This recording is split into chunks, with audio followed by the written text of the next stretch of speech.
शिव जी ने देखा रति की ओर और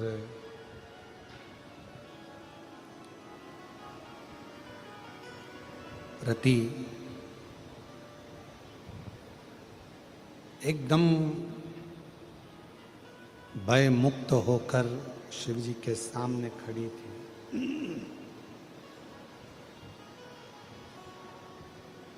रति के हृदय में कहीं भी भय नहीं था। शंभु शंभु, रति के हृदय में कहीं पर भी भय नहीं।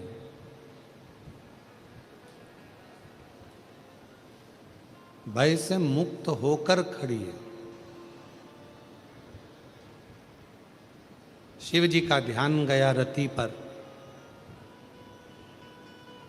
इतने तीव्र क्रोध में भी अगर ये नहीं जली है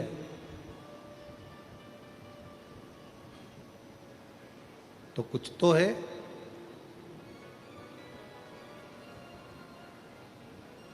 कोई विषम परिस्थिति में आने के बाद, आवाज क्लियर करो और रिटर्न बढ़ाओ।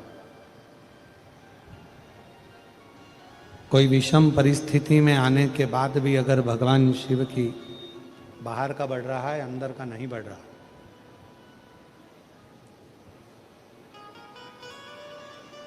विषम परिस्थिति में आने के बाद भी अगर भगवान देवाधिदेव महादेव भगवान शिव की कृपा से कोई दुख, कोई तकलीफ, कोई कष्ट, कोई परेशानी सामने आकर ना खड़ी हो तो समझ लेना कि कोई शिव की बड़ी कृपा, शंकर की बड़ी करुणा, शंकर की बड़ी दया है। शिव जी की बड़ी कृपा है, शंकर जी की बड़ी करुणा है।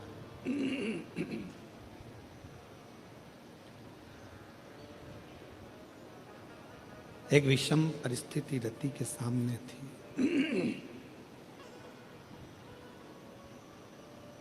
और रति जलकर भस्म नहीं हुई है। शिव जी का ध्यान गया, भगवान शंकर ने देखा, शिव जी ने ध्यान दिया और भगवान शंकर ने ध्यान दिया तो रति को देखकर भगवान शंकर को लगा एकदम निर्भय,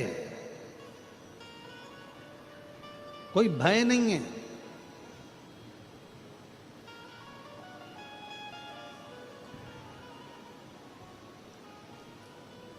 तब भगवान शंकर ने कहा रति से कि मांगो तुमको क्या चाहिए। ब्रह्मा जी मुस्कुराने लगे कि बताओ कि सामने स्वयं क्रोध, इतना तेज क्रोध सामने आया हुआ है और वो क्रोध में रति जली नहीं है, रति समाप्त नहीं हुई, उस क्रोध में जली नहीं। और भगवान शंकर रति से कर रहे हैं कि मांगो तुमको क्या चाहिए, क्या प्रदान किया जाए तुमको।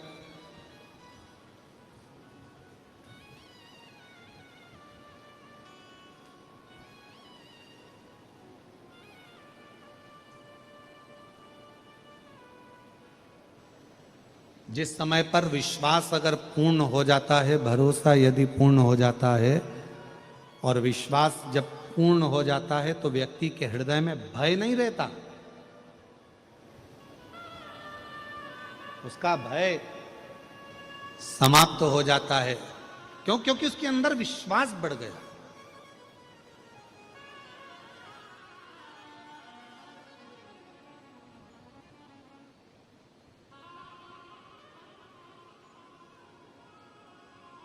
एक प्रसंग बहुत पहले एक किसी ने सुनाया था, वो प्रसंग हमारे स्मरण में आता है कि फ्लाइट में एक छोटी सी बच्ची खेल रही है और फ्लाइट ऐसा सूचना मिली है कि ये क्रैश होने वाली है, ये फ्लाइट समाप्त होने वाली है और बेटी अपने खिलौने से खेल रही है। बच्ची अपने खिलौने से खेलने में लगी हुई है, उसको कोई मतलब नहीं क्या हो रहा है क्या नहीं, वो तो अपनी मस्ती में अपनी जिंदगी जी रही। उस बच्ची से कहा कि एक अनाउंस हुआ है कि ये फ्लाइट समाप्त होने वाली है, क्रैश होने वाली है, और तुम रो नहीं रही हो। सब रो रहे हैं और तुम नहीं रो रही हो। सबको दुख है, तुम्हें दुख नहीं है। उसने कहा नहीं। तुम्हारी आंख में आंसू नहीं है? नहीं। तुम खेलने में लगी हो? हाँ। क्यों? क्योंकि मैं जानती हूं कि जो फ्लाइट के जो पायलट हैं, जो फ्लाइट उड़ा रहे हैं, वो मेरे पापा हैं, और मेरे पापा कभी मुझे मरता हुआ नहीं देख सकते। ये मुझे विश्वास है।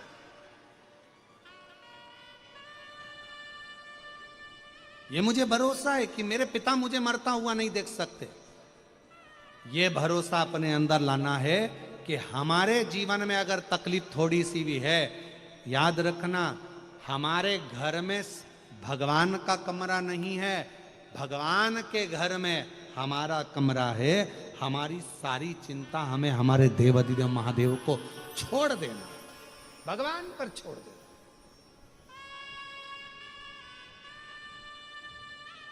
और फिर जब हमने पूरा एक पत्र है, एक पत्र में उन्होंने लिखा, मेरा नाम शांता श्याम सुंदर लाहोटी है, मैं हैदराबाद का निवासी हूं। कहीं बैठे हो, हाथ हिलाएंगे। अब शिव है, कितना भरोसा होगा। डॉक्टर ने कह दिया कि लंग्स में गठान है, कैंसर है, और शिव पर कितना भरोसा करा होगा। मैं श्री श्याम सुंदर लाहोटी जी को बहुत बहुत साधुवाद देता हूं कि आपका भरोसा आपको जिता दिया। आपका भरोसा आपको जीता।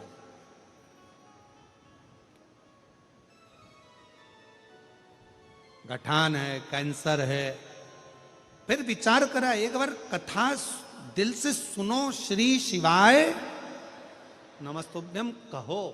उस पत्र में उन्होंने लिखा, हमने हमारे पिताजी से कहा केवल श्री शिवाय नमस्तुभ्यम का जाप करो, जपो, और एक लोटा जल शिव को चढ़ाकर देना प्रारंभ। फिर वापस पहुंचे हॉस्पिटल में जांच कराने।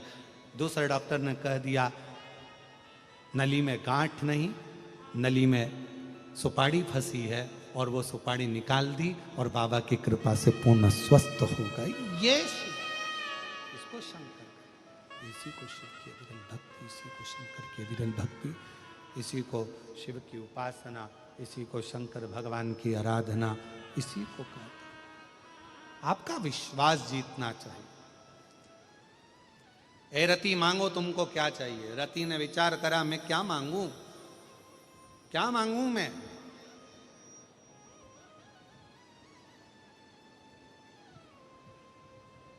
क्या मांगू मैं भगवान? क्या? शंकर भगवान कह रहे हैं रति मांग लो। रति हाथ जोड़कर बोली, बस मेरा पति मुझे वापिस दे दो।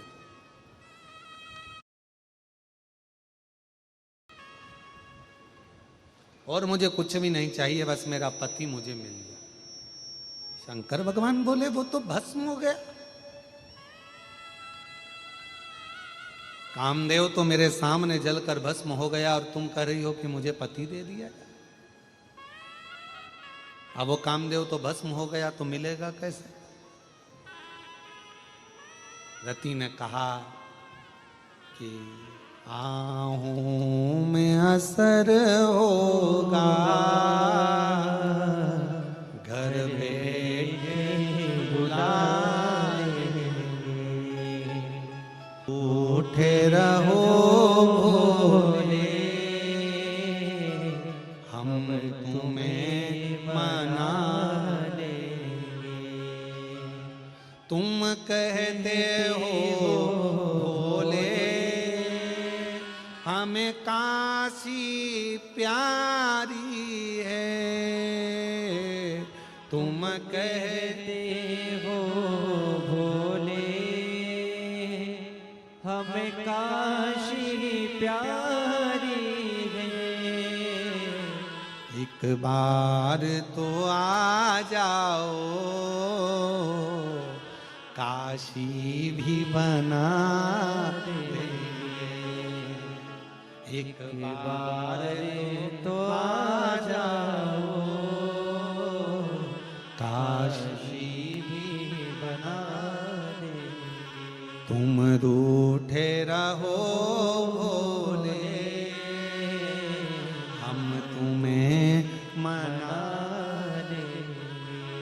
बाबा आप कह रहे हो कि मेरा पति जलकर भस्म हो गया, मेरा पति कामदेव जलकर भस्म हो गया, आप कह रहे हो। रति मुस्कुरा कर कहती है शिव जी के सामने, मैंने आपकी आराधना करी है। और शंकर भगवान को एक लोटा जल चढ़ाने वाली मेरी जीजियों, मेरे जीजाओं, मेरी बेटियों, मेरे बेटाओं और जितने आस्था चैनल पर कथा सुन रहे हैं सारे शिव भक्त, भारत की भूमि, देश और विदेश में बैठकर शंकर की कथा का रसतत्व ग्रहण करने वाले शंकर के भक्तों से निवेदन है, याद रखना रति जैसे शिव के सामने अड़ जाना कि मैंने आपकी आराधना करी है तो मेरे पति को तो देना ही पड़ेगा। मैंने आपकी आराधना करी है, आप कह रहे हो कि मेरा पति भस्म हो गया। भस्म आपके क्रोध की ज्वाला से?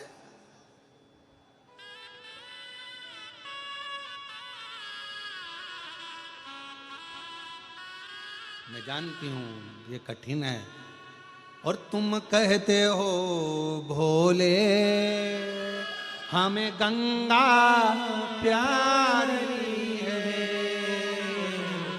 आप भी बोलिए, तुम कहते हो भोले हमें गंगा प्यारी है।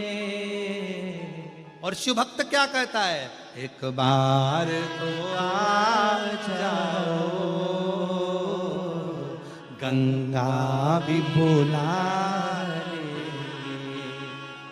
एक बार तो आ जाओ गंगा भी बुला देंगे। तुम रूठे रहो भोले, हम तुम्हें मना ले। बाबा ऐसे काम नहीं चलेगा। मेरा पति भस्म हुआ, आप जानते हो, मेरा पति भस्म हुआ, दुनिया जानती है, पर मुझे मेरा पति चाहिए। जो रति ने हाथ जोड़कर बाबा से मांगा, शंकर भगवान कहने लगे वो तो भस्म बन गया, राख बन गया। शिवजी ने जैसे ही कहा भस्म बन गया तो रति कहती है इस भस्म को आप अपने ऊपर धारण कर लो। राख की कोई कीमत नहीं होती, भस्म की कोई कीमत नहीं होती।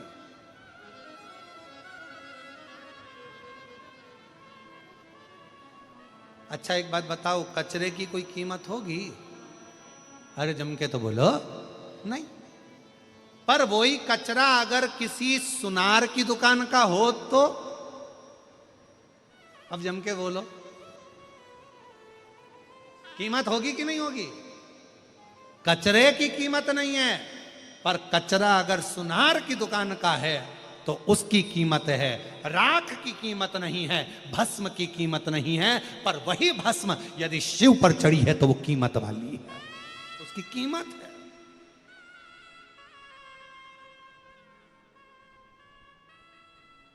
बाबा आप भस्म अपने ऊपर चढ़ा लो।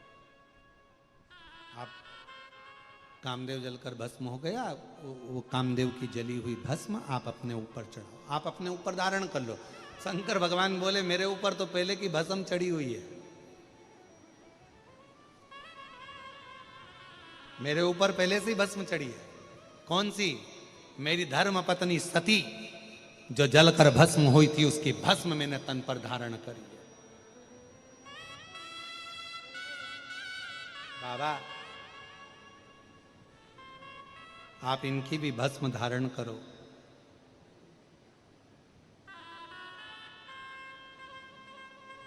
आप इनकी भी भस्म धारण करो। शिव जी ने मना करा। रति हाथ जोड़कर खड़ी रही। आपने कहा है वर मांगो, आप कहते हो वर मांगो। मैं वर मांग रही हूं, मेरे पति की भस्म आपके तन पर चढ़ा लीजिए। क्यों? रति बड़ी विद्वान थी, बहुत चतुर थी रति। रति को मालूम है शंकर भगवान के तन पर सती की भस्म चढ़ी है तो सती को वापिस जन्म लेना पड़ेगा, और सती वापिस जन्म लेगी और रति जानती है अगर कामदेव की भस्म शिव के शरीर पर चढ़ गई तो कामदेव भी फिर जन्म लेगा और कामदेव मेरा होकर रहेगा। एक बार भस्म चढ़ना चाहिए, बस एक बार बस। और शिवजी मना कर रहे हैं, मैं कामदेव की भस्म अपने शरीर पर धारण नहीं करूंगा, मेरे ऊपर तो सती की भस्म चढ़ी है।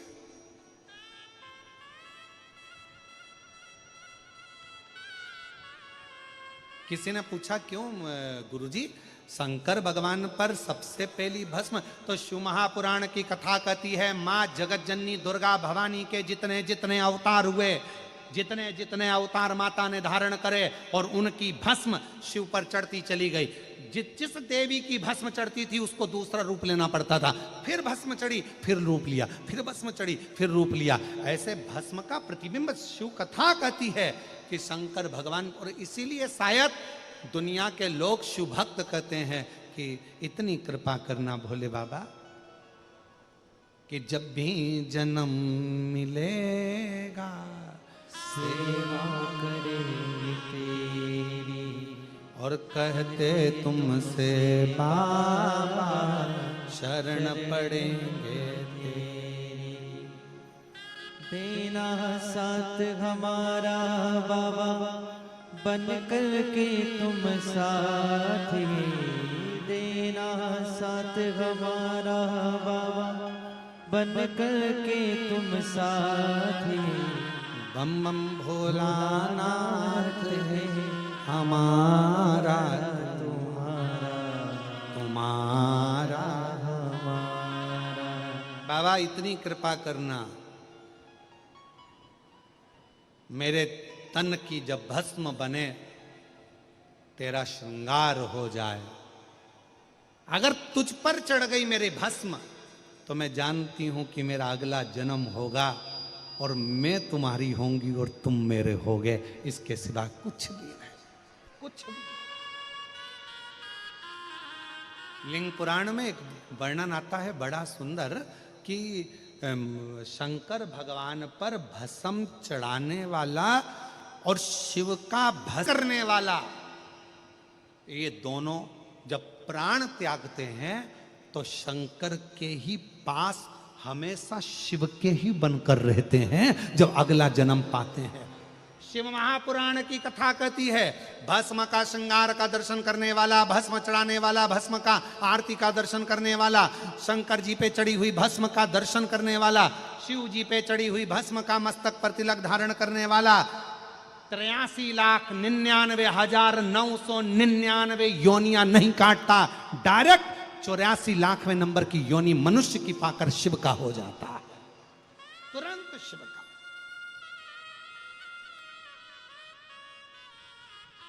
उसका जन्म बार बार नहीं होता। शास्त्र कहता है मनुष्य अगर प्राण छोड़ेगा तो वापिस उसको फिर छुपकली बनना पड़ेगा, झिंगुर बनना पड़ेगा, इल्ली बनना पड़ेगा, जलचर बनेगा, थलचर बनेगा, वायुचर बनेगा। कई लोग बहुत सारे, ऐसा नहीं कि ना जाने कितने कितने रूप करना पड़ते हैं।